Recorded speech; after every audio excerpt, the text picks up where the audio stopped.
بسم اللہ الرحمن الرحیم۔ شروع اللہ کا نام لے کر جو بڑا مہربان اور نہایت رحم کرنے والا ہے۔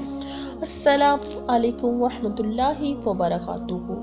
ایک ایسی خوفناک اور وحشی قوم جن کا خروج نسل انسانی کی تباہی ثابت ہوگی۔ اس قوم کی عورتیں جو 1000 بچوں کو جنم دینے کی صلاحیت رکھتی ہیں، ان کی تعداد اتنی زیادہ ہے کہ ایک انسان کی نسبت سینکڑوں میں موجود ہے۔ لیکن یہ قوم کہاں قید ہے؟ کیا انہیں کسی دوسرے سیارے پر قید کیا گیا ہے؟ کیا حضرت ذوالقرنین کا سفر ایک خلائی سفر تھا؟ ہم آج اس ویڈیو میں یاجوج و ماجوج کے ایک قرآنی واقعے کو جدید سائنس اور فلکیات کی روشنی میں پیش کریں گے۔ ذوالقرنین اللہ کے ایک نیک بندے اور بادشاہ تھے جنہیں دنیا کے بڑے حصے پر حکومت عطا کی گئی تھی۔ قرآن مجید میں ذوالقرنین کے 3 سفروں کا بیان ہوا ہے۔ یہ سفر انتہائی عجیب اور عبرت خیز تھے۔ آپ کا پہلا سفر مغرب کی جانب تھا جس کا مقصد آب حیات کو تلاش کرنا تھا، لیکن آپ اس میں ناکام رہے۔ آپ نے دوسرا سفر مشرق کی طرف کیا جہاں سورج طلوع ہو رہا تھا۔ یہاں آپ نے ایک خانہ بدوش اور غیر مہذب قوم کی مدد کی۔ تیسرا اور سب سے عجیب و غریب سفر شمال کی جانب تھا۔ اس سفر کے دوران آپ ایک مقام پر پہنچے جس کا نام سبین یعنی 2 پہاڑوں کے درمیان کی جگہ تھی۔ یہاں ایک قوم آباد تھی جو ایسی کی زبان بولتی تھی جو سمجھ سے بالا تر تھی۔ ان لوگوں کے ساتھ آپ نے اشعاروں میں بات کی۔ یہاں کے لوگوں حضرت ذوالقرنین سے شکایت کی کہ پہاڑ کے اس جانب ایک قوم آباد ہے جس کا نام یاجوج و ماجوج ہے۔ یہ لوگ خوب فساد مچاتے اور ہم پر ظلم کرتے ہیں، لہٰذا آپ ان کے خلاف کارروائی کریں اور ہماری مدد کریں۔ مورخین نے لکھا کہ یاجوج و ماجوج حضرت نوح علیہ السلام کے تیسرے بیٹے یافس کی اولاد ہے۔ ان کی تعداد بہت زیادہ ہے۔ یہ لوگ سخت جنگجو اور وحشی لوگ ہیں۔ یہ جانوروں کی طرح زندگی گزارتے اور غاروں میں رہا کرتے ہیں اور بہار کے موسم میں نکل کر کے کھیتیاں اور سبزیاں کھا جاتے ہیں۔ یہ لوگ اس قدر جنگلی ہیں کہ آدمیوں، جنگلی جانوروں، سانپ اور بچھو، گرگٹ اور ہر طرح کے حیوانات کو کھا جاتے ہیں۔ لہٰذا حضرت ذوالقرنین سے ان لوگوں نے فریاد کی کہ آپ ہمیں یاجوج ماجوج کے شر سے بچائیں، اس کے بدلے ہم آپ کو کچھ مال دیں گے۔ اس پر حضرت ذوالقرنین نے فرمایا، مجھے تمہارے مال کی ضرورت نہیں ہے، اللہ نے مجھے سب کچھ دیا ہے، بس تم لوگ میری مدد کرو تاکہ میں ان 2 پہاڑوں کے درمیان ایک دیوار بنا سکوں۔ لہٰذا آپ نے وہاں زمین کھدوائی اور پگھلے ہوئے تانبے جما کر اس پر لوہے کے تختے بنا دیے۔ ان کے درمیان لکڑی اور کوئلہ بھروا کر خوب آگ بھڑکائی۔ اس طرح یہ دیوار پہاڑ کی بلندی تک اونچی کر دی گئی۔ یہ دیوار نہایت ہی مضبوط اور مستحکم تھی۔ اب یاجوج و ماجوج دیوار کے اس پار قید ہو چکے تھے اور ان کا انسانی آبادی کی طرف آنا تقریباً ناممکن تھا۔ لوگوں نے حضرت ذوالقرنین کا شکریہ ادا کیا تو انہوں نے فرمایا کہ وقتی طور پر تو یہ دیوار تم لوگوں کو یاجوج ماجوج سے محفوظ رکھے گی، لیکن ہر چیز ایک دن ختم ہو جاتی ہے، اسی طرح یہ دیوار بھی ایک دن توڑ دی جائے گی اور یاجوج و ماجوج نکل آئیں گے۔ حدیث کے مطابق یاجوج و ماجوج روزانہ اس دیوار کو توڑتے ہیں اور دن بھر جب محنت کرتے کرتے اسے توڑنے کے قریب ہو جاتے ہیں تو ان کا سردار کہتا ہے کہ چلو باقی کو کل توڑیں گے۔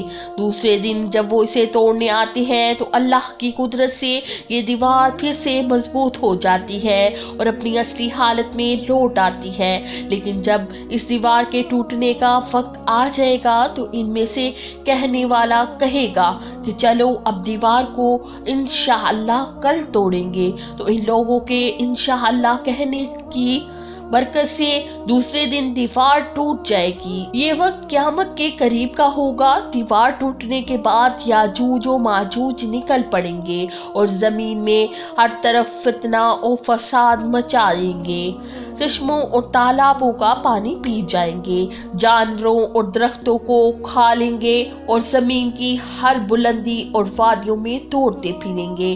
یاجوج و ماجوج کون ہے اور دیوار آج کہاں موجود ہے، اس کے متعلق ہر زمانے میں علماء محققین کے الگ الگ رائے اور تعلیمات موجود ہیں اور اس میں اختلاف کثیر ہے۔ پہلا نظریہ یہ کہ تاتاری اور منگول یاجوج و ماجوج تھے جو 11ویں صدی میں اسلامی ممالک پر حملہ آور ہوئے اور خوب تباہی مچائی۔ دوسری رائے یہ ہے کہ یورپی اور امریکی اقوام ہی یاجوج و ماجوج ہیں، کیونکہ عیسائی لٹریچر میں بھی انہیں گوگ اینڈ میگوگ کی نسل سے جوڑا گیا ہے، جنہوں نے 18ویں صدی میں دنیا کے مختلف حصوں پر قبضہ کیا اور خوب لوٹ مار کی۔ تیسرا نظریہ یہ ہے کہ ترک قومی یاجوج و ماجوج کی اولاد ہے، جنہوں نے عہد وسطیٰ میں پورے وسط ایشیا پر اپنی حکومتیں قائم کی، لیکن اب سوال یہ اٹھتا ہے کہ وہ عظیم و بلند دیوار کہاں ہے جو حضرت ذوالقرنین نے یاجوج و ماجوج سے حفاظت کے لیے بنائی تھی۔ لہٰذا مختلف ممالک میں پائی جانے والے تاریخی دیواروں اور دوروں کو یاجوج و ماجوج کی اس دیوار سے جوڑا جاتا رہا ہے، جن میں دیوار چین، دیوار قفقاز، جرمنی کا دیوار برلن اور روس کا درہ دریال شامل ہیں۔ لیکن یہ تمام دیواریں اتنی مضبوط نہیں ہیں کہ انہیں توڑا نہ جا سکے، اور نہ ہی یہ لوہے اور تانبے پلائی دیوار ہیں، لہٰذا یہ تمام تعویلات بھی فاسد قرار پاتی ہیں۔ جدید علماء محققین نے یاجوج و ماجوج کے متعلق ایک سائنسی نظریہ پیش کیا ہے جو قابل غور ہے۔ اس نظریے کے مطابق حضرت ذوالقرنین انسان نہیں بلکہ ایک فرشتے تھے، جیسا کہ روایات میں آتا ہے کہ ایک دفعہ حضرت علی نے ایک شخص کو یہ کہتے ہوئے سنا کہ ذوالقرنین، جس پر آپ نے اسے غصے میں فرمایا، پیغمبروں کے نام پر اپنے نام رکھنا تم لوگوں کے لیے کافی نہیں، جو اب ایک دوسرے کو فرشتوں کے ناموں سے پکار رہے ہو۔ اس روایت سے یہ ثابت ہوتا ہے کہ حضرت ذوالقرنین الیگزینڈری گریٹ یا سائرس نہیں، جیسا کہ کچھ لوگ انہیں دنیاوی بادشاہوں سے جوڑتے ہیں، بلکہ وہ ایک فرشتے تھے جو ایک مخصوص کام کے لیے مقرر کیے گئے تھے۔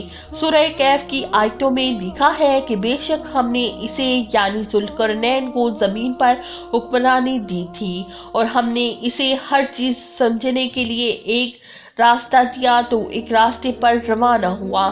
ان آیات میں لفظ سبابہ کو محققین نے آسمان پر جانے کا راستہ دیا، جس راستے پر چل کر ذوالقرنین آسمانوں پر گئے۔ حضرت ذوالقرنین ایک ایسے مقام پر پہنچے تھے جہاں سورج کالے پانی میں ڈوب رہا تھا، جبکہ آج ہم جانتے ہیں کہ سورج غروب نہیں ہوتا بلکہ وہ بھی زمین کی طرح اپنے مدار پر گردش کر رہا ہے۔ عین ممکن ہے کہ حضرت ذوالقرنین اس راستے پر چلتے ہوئے ایسی جگہ پہنچ گئے تھے جہاں سورج غروب ہو رہا تھا، جہاں سورج کالے پانی میں ڈوب رہا تھا۔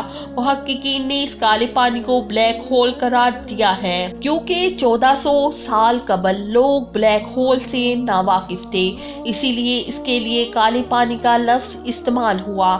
حضرت ذوالقرنین کے تیسرے سفر کے متعلق یہ ذکر ہوا ہے کہ وہ ایک ایسے مقام پر پہنچے تھے جہاں 2 سد یعنی رکاوٹ کے بیچ ایک قوم آباد تھی۔ اب ان 2 سد کے متعلق قدیم مورخین نے پہاڑ لکھا ہے، لیکن جدید تعبیر میں اسے پہاڑ نہیں بلکہ کہ نیبولا قرار دیا جاتا ہے، چونکہ فلکیات میں سد کے معنی کسی گلیکسی کے ہیں، گیس اور گرد و غبار کا خطہ ہوتا ہے۔ یعنی تیسرے سفر میں حضرت ذوالقرنین ایک نیبیولا کے دہانے پر پہنچ گئے۔ عین ممکن ہے کہ وہاں آباد لوگ کوئی انسانی مخلوق نہیں بلکہ خلائی مخلوق ایلینز ہوں جنہوں نے حضرت ذوالقرنین سے یہ درخواست کی کہ وہ ایک دیوار بنا دیں تاکہ وہ یاجوج و ماجوج سے محفوظ ہو جائیں، جس کی دلیل یہ ہے کہ آیت میں لفظ ارض ذکر ہوا جس کے معنی صرف زمین نہیں بلکہ کائنات میں موجود مختلف سیارے بھی ہوتے ہیں۔ قرآن پاک میں موجود مختلف مقامات پر 7 آسمانوں اور زمینوں کا ذکر ہوا ہے، لہٰذا یہاں ارض سے مراد ہماری زمین نہیں بلکہ اس کائنات کی دوسری زمین ہے جہاں انسان نہیں بلکہ خلائی مخلوق آباد ہے۔ اللہ نے حضرت ذوالقرنین پر خاص رحم و کرم فرمایا تھا اور اس وقت جدید ٹیکنالوجی کی غیر موجودگی کے باوجود انہوں نے ایسا یعنی بیریئر بنا دیا جو ایٹموں سفیری گیس پر مشتمل تھا اور یہ لوہے اور تانبے کے پگھلنے کی وجہ سے وجود میں آیا تھا۔ اس نے بیریئر نے اس سیارے کے گرد ایک دیوار بنا دی جس پر یاجوج ماجوج آباد تھے اور وہ اس سیارے میں قید ہو گئے۔ یہ کوئی نیا نظریہ نہیں جو صرف آج کی سائنسی علم کے مطابق بنایا گیا ہے بلکہ اس سے ملتا جلتا نظریہ صحابہ کرام کا بھی تھا۔ مثلاً حضرت علی نے فرمایا کہ اللہ نے بادلوں کو حکم دیا کہ وہ ذوالقرنین کو جہاں چاہے وہاں لے جائیں۔ مختصر یہ کہ ذوالقرنین کا یہ سفر نہ صرف ایک خلائی سفر بلکہ یہ وقت میں بھی ایک سفر تھا۔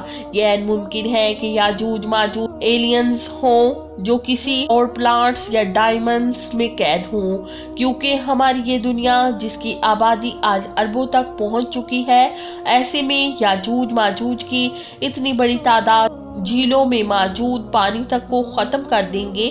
ان کا اس دنیا میں موجود ہونا ناممکن ہے۔ نیز یہ کہ آج دنیا کے ہر علاقے بر اعظم اور جزیروں کی دریافت ہو چکی ہے اور اب دنیا کا کوئی گوشہ باقی نہیں جہاں تک انسانوں کی رسائی نہیں۔ پھر یہ کیسے ممکن ہو سکتا ہے اتنی بلند دیوار اور اس میں قید قوم کو دریافت نہیں کیا جا سکا؟ جی تو ناظرین، میں امید کرتی ہوں کہ میری آج کی ویڈیو آپ کو پسند آئی ہوگی۔ اللہ تعالیٰ آپ کا حامی و ناصر ہو۔ السلام علیکم ورحمۃ اللہ وبرکاتہ۔